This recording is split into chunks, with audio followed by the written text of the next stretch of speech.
Bonjour, je m'appelle Charles Disquet, je suis étudiante en deuxième année de bac en stratégie de production à l'UQAM et voici mon devoir 2 en vidéo. Donc d'abord, le premier point, mes connaissances en gestion. Il y a deux cours qui m'ont beaucoup appris sur la gestion. D'abord, MGT 2015, qui est Gestion des organisations culturelles, donné par Alexandre Bédard. À travers ce cours-là, j'ai appris les différentes logiques managériales, telles que la logique traditionnelle, formelle et charismatique. J'ai aussi appris à mieux comprendre les enjeux qui entourent la gestion des organisations culturelles, et ce, autant au niveau de l'environnement externe et interne des organisations. Ensuite, j'ai assisté au cours EDM 2075, Entreprendre dans les domaines culturels et médiatiques de Géraldine Dallaire. Et ce cours-là m'a permis d'apprendre les diverses facettes de la création d'une entreprise culturelle et médiatique, l'élaboration et la mise en marché éventuelle de biens culturels et médiatiques et finalement les différents types de gestionnaires. La gestion, c'est un sujet que j'aime beaucoup. Étonnamment, quand j'ai commencé mon bac, je pensais pas du tout que ça allait être un thème qui allait m'intéresser. J'ai vraiment apprécié en apprendre davantage dans ces cours-là, puis je crois qu'il s'agit d'une bonne base, là. C'était super intéressant. Le point numéro 2, compétences en gestion de projet. Donc, à l'université, j'ai créé de nombreux événements fictifs dans lesquels je devais inventer un budget, par exemple, m'assurer que l'événement est réalisable, créer un agenda, etc., etc. Mais j'ai jamais eu à appliquer mes connaissances en gestion ou à gérer réellement une équipe. J'espère vraiment que mon stage va me donner cette opportunité-là. Je suis ouverte à développer mes connaissances en gestion dans un milieu qui est un peu plus à mon image, comme le marketing ou l'événementiel. Pour le point 3, donc mes connaissances des industries créatives, culturelles et médiatiques. Je suis quelqu'un qui aime rester à jour, qui aime m'informer. Je connais vraiment les dernières tendances en événementiel et en marketing parce que lorsque je m'intéresse à un sujet, j'aime ça me donner à fond, faire des recherches, écouter des vidéos. Euh, voilà, je m'imprègne vraiment là, du sujet. Par exemple, je suis au courant des dernières technologies utilisées lors des événements. Par exemple, on peut penser à l'intelligence artificielle. Il y a aussi l'expérimentiel qui est très, très à la mode, autant en événementiel qu'en marketing.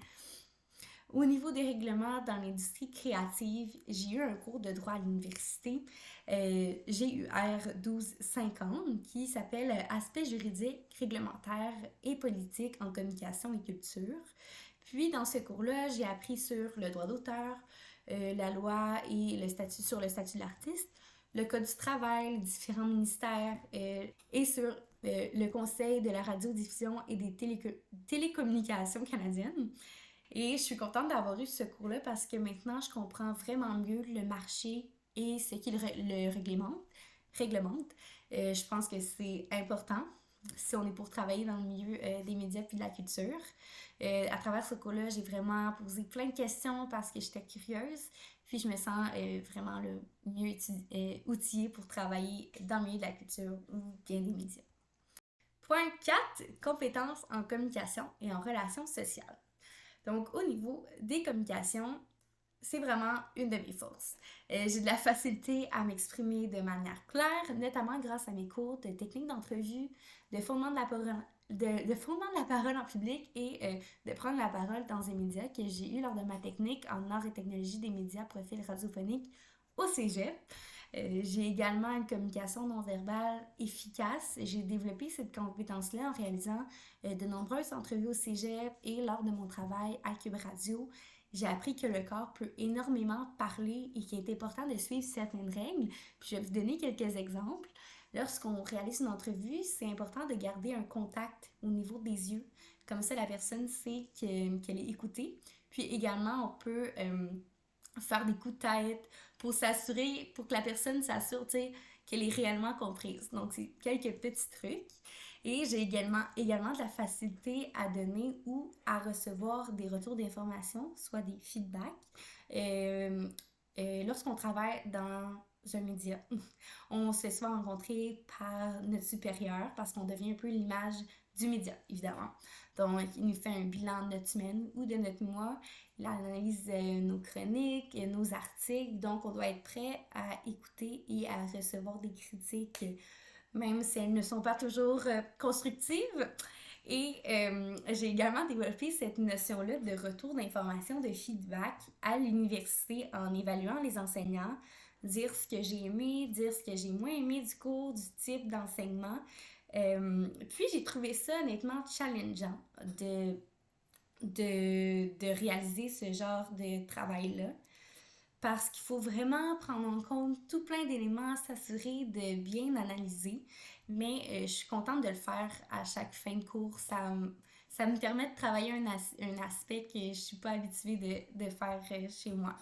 Au niveau des relations sociales, j'ai travaillé de nombreuses années en tant que serveuse ou commis.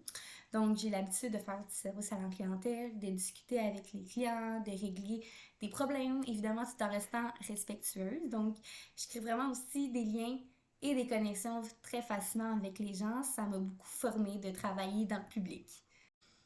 Point 5, mes compétences en marketing et en relations publiques.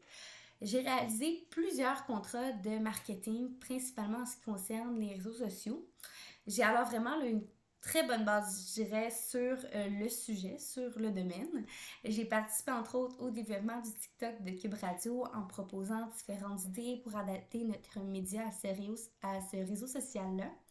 Je m'occupe également des réseaux sociaux du magazine Première en Affaires. À travers ce contrat-là, je crée des posts sur LinkedIn, Facebook, Instagram afin de promouvoir nos articles et ce qui se passe évidemment dans le milieu des affaires. Et je fais également des suivis avec nos partenaires et nos commanditaires là, afin de discuter de la portée de leur publicité.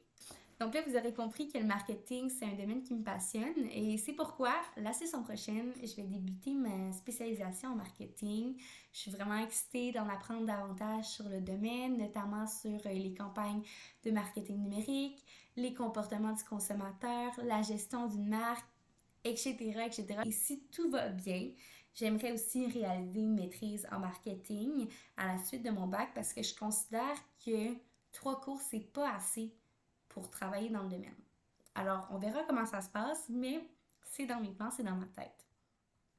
Au niveau des relations publiques, j'ai suivi un cours EDM 2030 à l'université dans lequel on a appris plus en détail l'importance des campagnes publicitaires, des relations entre clients.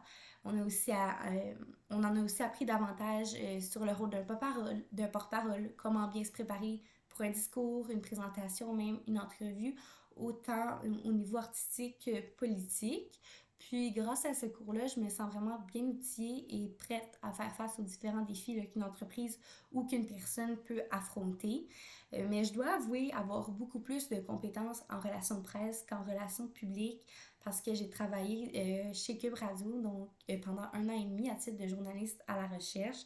J'ai donc vraiment l'habitude de communiquer avec des entreprises, le gouvernement même, faire des demandes aux artistes. J'ai lu puis j'ai envoyé également de nombreux communiqués de presse, donc c'est vraiment pas quelque chose de nouveau pour moi, les relations de presse. Point 6, développement de la créativité. Donc, la créativité, c'est également un de mes points forts, et ça pour plusieurs raisons. D'abord, au secondaire, j'ai été en concentration art dramatique. J'ai donc créé plusieurs pièces de théâtre. J'ai de la facilité à créer des histoires, trouver des personnages.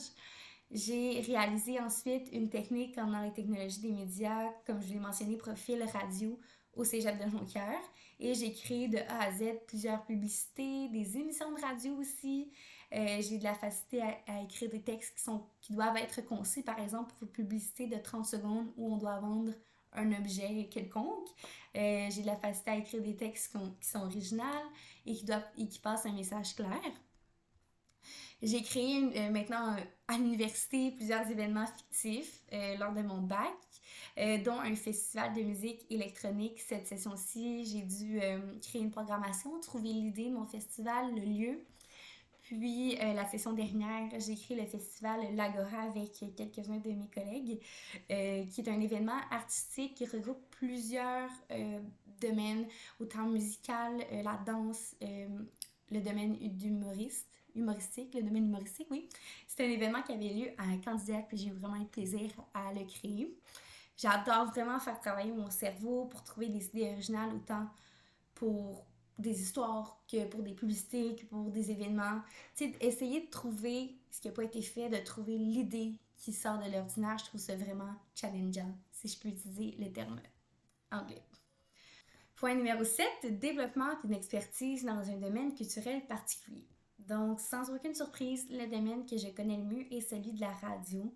À travers les années, j'ai développé plusieurs compétences. D'abord, au cégep, lors de ma technique, j'ai appris la console et comment brancher cette fameuse console-là, les différents types de micros, les techniques d'animation, le journaliste radio, puis toutes les lois là, qui régissent le domaine de la radio.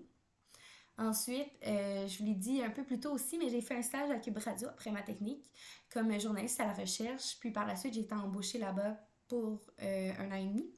Et j'ai travaillé sur plusieurs émissions, telles que l'émission de Mario Dumont, Sophie Durocher, Benoît Dutrisac, Richard Martineau, Philippe Vincent Foissier, Jean-François Barry et Alexandre Dubé. J'ai fait le tour des animateurs, en fait. Et plus précisément, je m'occupais de faire le tour de l'actualité, booker les entrevues, créer les pacings, faire les relations avec les différents chroniqueurs, différents attachés de presse. Et j'ai également écrit des articles pour le Journal de Montréal là, en lien avec les entrevues réalisées si c'était nécessaire. Et le plus beau dans toute cette expérience-là, c'est que j'ai eu la chance de parler derrière le micro. J'ai fait plusieurs chroniques, environ une trentaine, je dirais, et plusieurs segments d'actualité de 24 minutes. Et ça a vraiment été un gros challenge pour moi de faire ça. Je dois dire que le Cube Radio a vraiment été une expérience très enrichissante et qui m'a fait grandir sur plusieurs aspects de ma vie. Et puis voilà, c'est ce qui conclut mon devoir 2. Je vais finir sur une belle note en vous présentant une de mes chroniques, un extrait d'une de mes chroniques. Bye! Les vrais enjeux, les vraies questions. Alexandre Dubé. Charlotte Duquette est journaliste à la recherche ici à Cube Radio. Salut Charlotte. Salut! Alors, c'est une habitude que plusieurs aiment faire, c'est-à-dire sortir un peu de la maison, notamment pour aller étudier, et aller dans un café. Mais il y a des choses à savoir, un peu comment se comporter pour justement ne pas être une espèce de parasite qui reste dans le café, là, qui occupe une place sans consommer. Hein? Justement, fais-tu partie de ceux qui aiment passer une journée entière dans un café pour travailler, lire, voire étudier lorsque tu étais à l'université? Ouais, mais je dois t'avouer que comme je travaille 12 heures par jour, le peu de temps qui me reste, je le passe plus chez moi que dans un café. Mais ça peut changer le mal de place. C'est vrai que c'est agréable. Oui, c'est ça. En tant qu'étudiante, personnellement, des fois, ça fait du bien. Oui. Okay. D'aller ailleurs, changer d'air pour étudier. Mais des fois, si vous êtes comme moi, un peu anxieux, vous avez peur de déranger. Puis là, vous vous posez des questions. Est-ce que j'ai le droit? Est-ce qu'ils vont m'avertir? Est-ce que je dois acheter quelque chose à chaque heure? Combien de café? C'est ça. Et justement, si on hésite, bien, c'est bien de poser des questions au personnel parce que c'est vrai qu'il y a certains cafés qui sont moins enthousiastes à l'idée qu'un client s'installe toute la journée. Et également, c'est le bon moment de déterminer si l'endroit est bon pour nous. Est-ce qu'il y a des prises électriques? Est-ce qu'il y a assez de tables? Est-ce que l'offre alimentaire est intéressante si je dois passer toute la journée ici? Et une fois que vous avez déterminé que, bon, l'endroit me plaît, tout est bon, je suis installée, il y a justement, comme tu disais, plusieurs choses qui sont intéressantes à savoir pour le restant de la journée. Notre collègue du journal Le 24 heures, Geneviève Abraham, a justement rencontré des propriétaires de cafés pour tout savoir. Donc d'abord, oui, c'est important de commander plusieurs boissons durant la journée. C'est une question de bonne volonté. Vous profitez du Wi-Fi, de l'air climatisé, des toilettes. Ben oui. Vous devez, en quelque sorte, rendre l'appareil. Et là, on ne vous demande pas de vous ruiner, là, d'acheter 8 cafés. Une consommation aux 3 heures ou une fois le matin, une fois l'après-midi, normalement. Un ratio acceptable. C'est amplement suffisant, exactement.